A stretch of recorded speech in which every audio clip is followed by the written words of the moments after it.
안녕 여러분. 제가 처음 캐나다에 온 게 2018년. 지금 3년 이상을 캐나다에 있었는데요. 한국 생활이 안 맞다고 생각해서 캐나다에 잠깐 워홀을 왔다가 워홀과 저의 여행이 다 끝나고 캐나다에 잠시 돌아와서 닌텐도나 하면서 이렇게 백수 생활을 하다가 통장 잔고가 비행기 티켓 값하고 한 달 렌트비밖에 안 남았을 때쯤에 이제 곧 한국에 돌아가야겠구나 라고 생각하던 쯤에 친구들하고 카지노에 놀러 가가지고 잭팟이 터지게 됩니다.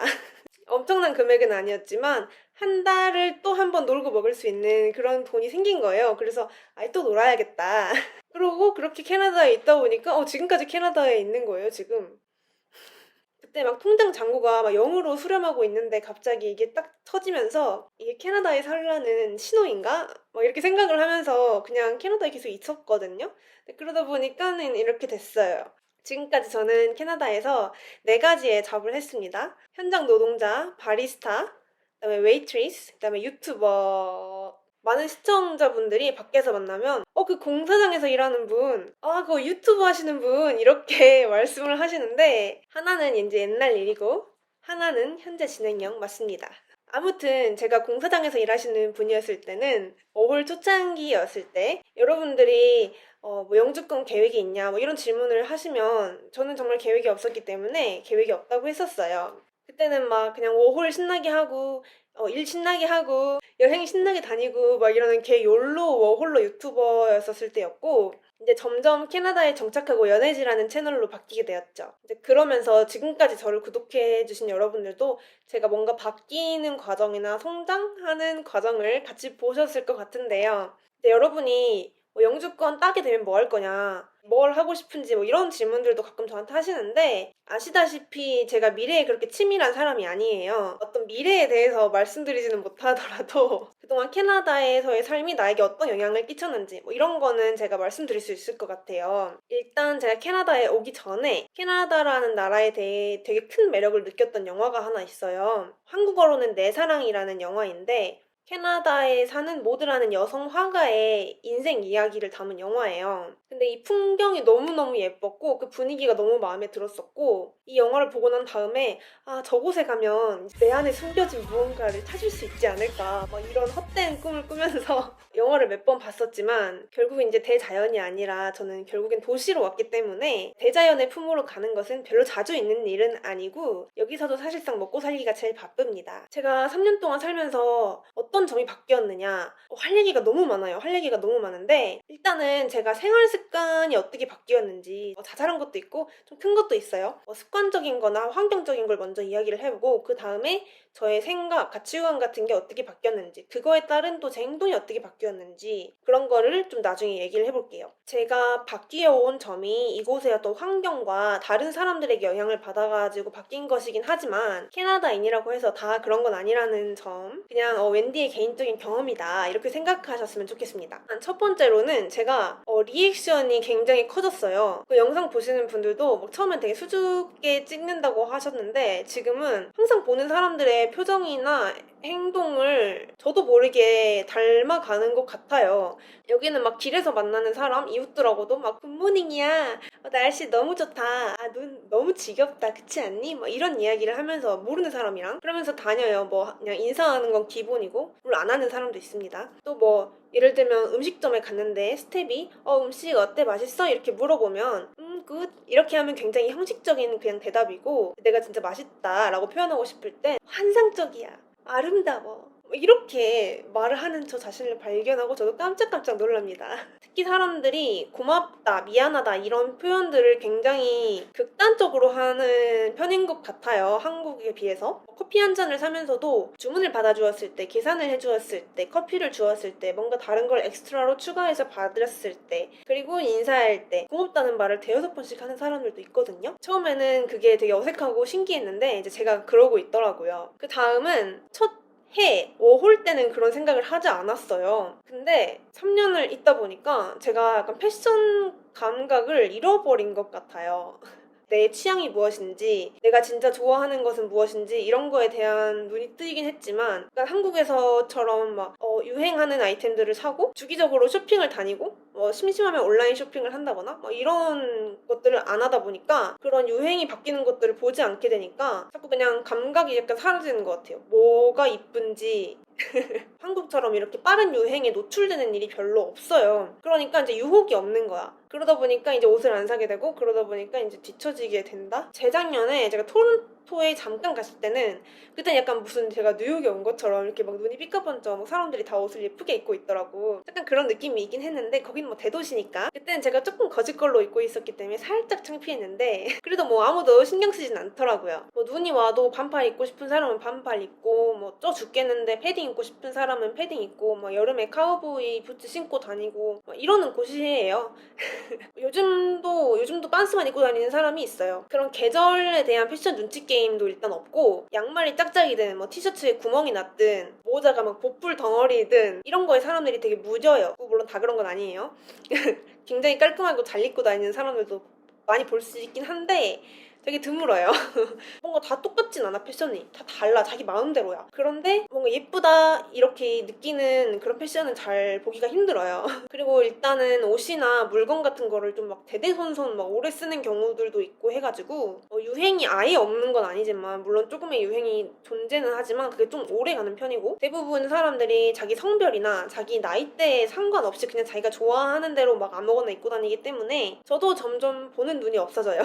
어쩔 때는 내가 이렇게 입고 한국에서는 못 돌아다니겠지? 이런 생각을 스스로 하기도 하고 캐나다니까 이따위로 입어도 되겠지? 이런 생각을 계속 해요. 그리고 이제 또 한 가지 이유는 워홀러일 때 여행도 많이 다녔고 또 한국에 돌아갈 거기 때문에 짐을 별로 안 늘리고 싶어가지고 좀 미니멀하게 살았거든요? 진짜 필요한 거, 막 한국에서 안 가져온 거 이건 진짜 필요해. 약간 이런 것만 샀단 말이에요. 근데 그래도 되게 불편함 없이 사라지더라고요. 옷을 더 사야지 이런 유혹보다는 돈을 모아서 여행을 가야지 이런 유혹이 더 컸기 때문에 한국에 살 때보다 의류에 소비하는 돈을 훨씬 많이 줄였었거든요. 제가 아직도 옷을 좋아하는 편이긴 하지만 근데 그때의 습관이 아직 좀 많이 남아있는 것 같아요. 그리고 세 번째는 기다리는 것에 매우 익숙해졌습니다. 이건 제가 예전에 한번 브이로그에서 관공서에 한번 전화하는데 얼마나 시간이 걸리는지 막 이런 거를 찍은 적이 있었는데 캐나다나 뭐 다른 서양권에 사시는 많은 분들이 이거는 공감을 하실 거라고 생각해요. 한국에서는 막 버스 10분만 기다려도 막 지쳐가지고 항상 시간 맞춰서 나가고 막 이랬었는데 캘거리는 이제 캐나다의 도시들 중에서도 대중교통이 악인 곳이에요. 15분 걸린다고 했는데 30분 걸리는 건 예사일이고 5분 남았다고 해가지고 막 갔는데 이미 지나갔고 뭐 이런 거는 진짜 아무것도 아니야. 이제 그런 거에 약간 초연해집니다. 아 갔구나. 저는 이제 운전을 못하기 때문에 초연하게 우버를 부릅니다. 뭐 은행, 병원, 관공서 뭘 하나를 하려고 해도 뭐 예약을 잡고 가서도 가서 또 기다려야 되고 이런 거에 초연해지지 않으면 화병 나서 살 수가 없어요. 다행히 저도 좀 느긋한 성격이라서 금방 적응한 것 같긴 한데 지금도 이제 제가 급할 때는 좀 한 번씩 짜증이 나기는 해요. 급할 때. 네 번째는 제가 요리 실력이 엄청 진짜 장족의 발전을 했어요. 캐나다에서. 한국에서도 자취를 되게 오래 한 편이긴 한데 야근도 많았고 솔직히 여기에 비해서 음식값도 굉장히 저렴했기 때문에 점심 저녁 다 사 먹었거든요. 아침엔 보통 그냥 뭐 커피나 뭐 빵 같은 거 조금 먹기도 하고 그러니까 거의 세 끼를 다 사 먹었던 거죠. 집밥이 너무 먹고 싶으면 주말에 엄마한테 가가지고 집밥 먹으면 되고 집에서 요리를 일주일에 한 번 하면 많이 했던 것 같아요.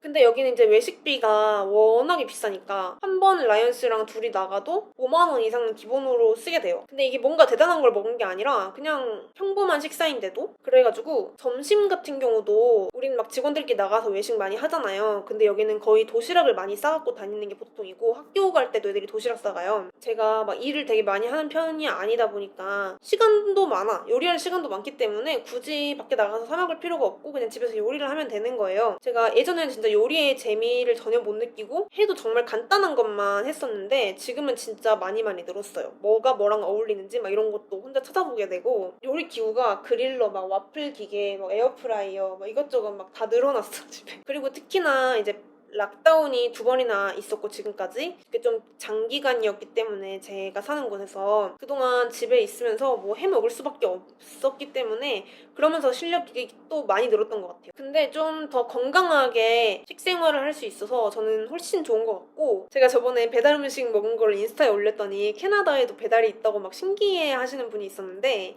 배달 있습니다. 치킨 배달도 다 되고요. 여기도 상당히 배달이 활성화되어 있긴 한데 배달료가 좀 비싸요. 그리고 배달하는 오토바이가 없어요. 다 차로예요. 거의 99% 차로예요. 신기하죠? 그리고 이제 이거는 플러스로 외식 이야기를 해서 생각이 난 건데 여기서 외식을 하면 항상 양이 많아요. 다 못 먹어요, 절대. 라이언 씨도 항상 다 먹고 나서 늘 진짜 배부르다고 하거든요. 근데 다행히 어디를 가도 남은 음식을 싸갈 수 있게 박스를 다 줘요. 그게 굉장히 보편화가 되어 있어가지고 대부분의 사람들이 음식이 막 좀 남아있더라도 버리지 않고 낭비하지 않고 박스를 달라고 해서 집에 싸가고, 그러다 보니까 일회용기를 또 많이 쓰잖아요. 그래서 일회용기를 안 쓰기 위해 자기가 음식을 남길 걸 아니까 자기가 직접 컨테이너를 들고 다니는 사람들도 덜어 있어요. 그리고 카페에서 종이컵, 플라스틱컵 쓰는 대신에 자기 컵에 담아달라고 하는 사람도 정말 제 체감상 여기가 훨씬 많고, 물론 한국이 제가 3년 전이었으니까 어떻게 바뀌었는지는 잘 모르겠어요. 요즘 뭐 실내에서는 일회용 컵을 안 쓴다 이렇게 하던데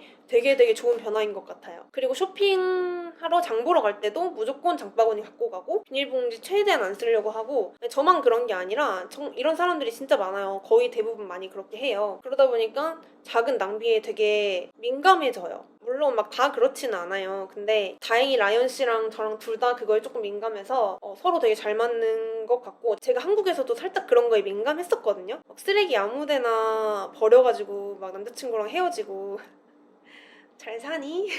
그런 적도 있었습니다. 그리고 깜깜합니다. 깜깜해요. 제 미래가 깜깜하다는 게 아니라 일단 여기가 북반구라고 해야 되나? 거기인데다가 겨울이 길어가지고 낮이 굉장히 짧아요. 물론 여름에만 신나게 백야를 즐길 수 있는 시간이 몇 개월 있어요. 그 외에는 거의 낮이 짧아요. 거기다 플러스 제가 캘거리에 와가지고 이사를 3번을 다녔는데 지금 여기가 그러니까 4번째 제가 거주하는 곳이에요. 집이 조명이 밝은 곳이 잘 없어요. 근데 물론 본인이 뭐 스탠드 많이 사다가 놔두고 뭐 LED 전구 같은 걸로 갈아 끼우면 되긴 하는데 그것도 그냥 저같이 이제 귀찮은 사람은 그냥 어둡게 사는 거야.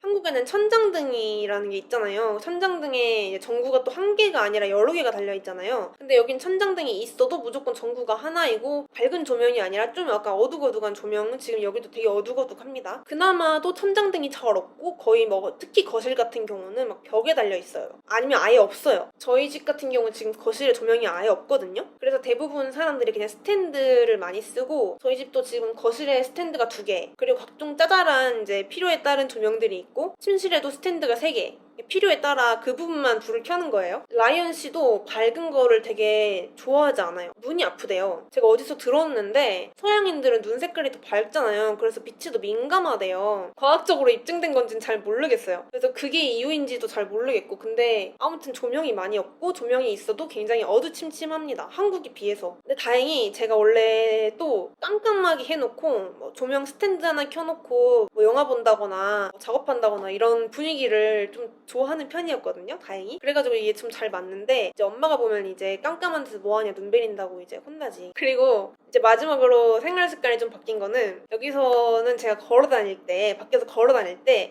콩가를 조심하면서 걸어야 됩니다. 캐나다는 개, 고양이, 이렇게 애완동물이 살기 제일 좋은 나라인 것 같아요. 유기된 동물을 보는 것도 정말 힘들고, 얼마 전에 펍에 갔는데 거기 펍에서는 강아지들이 같이 앉아있을 수 있는 패티오가 있어요. 물론 어느 펍을 가도 대부분이 개와 함께 있을 수 있긴 하거든요. 근데 거기 같은 경우는 이제 공식적으로 우리는 개를 환영한다 이렇게 하는 곳이었는데 진짜 개판이더라. 너무 행복했어요. 근데 거기 앉아있는데 강아지들 다 막 놀고 있고 그런 곳들이 되게 많고, 길에 강아지가 진짜 너무 많아요. 그래서 카페 같은 곳에서 강아지들 마실 물을 항상 앞에 떠놓는 곳이 진짜 대부분 그런 것 같아요. 강아지 끈을 묶어놓을 수 있는 그런 공간이라던가 그 강아지들이 마실 수 있는 물 이런 게 다 마련되어 있어요. 그리고 펫샵도 진짜 어마어마하게 많고 거의 블록마다 있는 것 같아. 집 근처에 강아지 공원도 있어요. 그러니까 강아지들만 갈 수 있는 공원이에요. 강아지들의 사교 생활을 위한 강아지 공원 이런 게 되게 많고, 물론 그냥 공원에 가도 강아지가 많고 그냥 집 밖에 나가면 오만 종류의 댕댕이가 다 있어요. 뭐 큰 게, 중간 게, 작은 게, 완전 큰 게, 그런 건 너무 좋아요. 천국이야 완전. 근데 그만큼 끈가도 많아요. 아무리 많은 사람들이 끈가 벽을 갖고 다니면서 끈가를 치운다고 해도 이게 뭐 전부 다 양심적인 사람일 수는 없잖아요. 그래서 그냥 끈가를 몰래 방치하고 도망가는 개주인도 정말 많습니다. 그래서 늘 끈가가 밖에 있기 때문에 항상 바닥을 보고 다녀야 돼요. 라이언 씨랑 둘이 나가잖아요. 그러면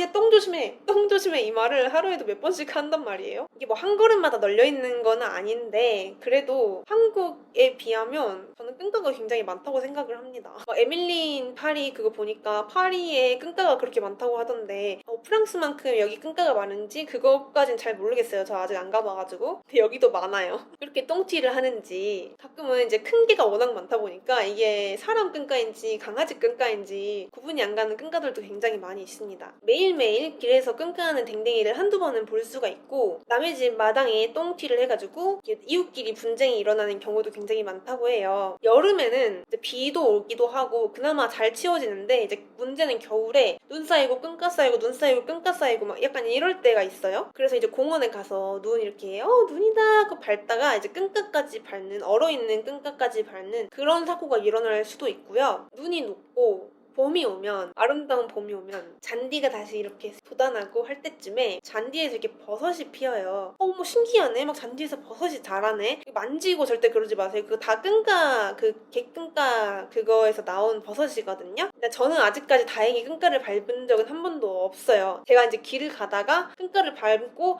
쉿 하는 사람들을 많이 봤습니다. 지금까지. 차를 많이 타시는 분들은 많이 못 느끼실 수도 있는데 핸드폰을 보고 걸어 다닌다거나 뭔가 빨리빨리 그냥 목적지를 향해 막 걸어간다거나 이럴 때 항상 끈가를 밟는 걸 조심하고 다녀야 됩니다. 그래서 저도 항상 바닥을 보고 다녀요. 오늘은 약간 이제 갑자기 잭팟으로 시작해서 똥으로 끝나는 그런 느낌이죠. 제가 그 다음에 제가 어떻게 바뀌었는지 그 가치관이라든지 이런 거에 대해 얘기를 하려고 했는데 벌써 시간을 너무 많이 쓴 것 같아요. 생활습관 얘기하느라고 내면에 있는 얘기들을 하는 거에 대한 자유로움이라든지 직업에 대한 생각이라든지 제가 소유한 것에 대한 생각이라든지 왜 굉장히 많이 바뀌었는데 이런 것들을 조금 자세히 다음 영상에서 얘기해 보도록 할게요. 아마 제가 오늘 말한 습관들 말고도 제가 바뀐 게 되게 많은 것 같은데 항상 많다고 느껴요. 제가 정말 많이 바뀌었구나. 내 일상이 한국과 많이 다르구나 라는 거를 새삼새삼 이렇게 느끼긴 하는데 제가 메모장에 이제 다이어리처럼 쓰는데 이게 적어놓은 게 이게 다예요. 여러분도 혹시나 이제 해외에 오래 살면서 아니면 짧게라도 살면서 뭔가 여러분의 생활 습관이나 심지어 한국에 돌아가서도 여러분에게 뭔가 변화를 준 것이 있다면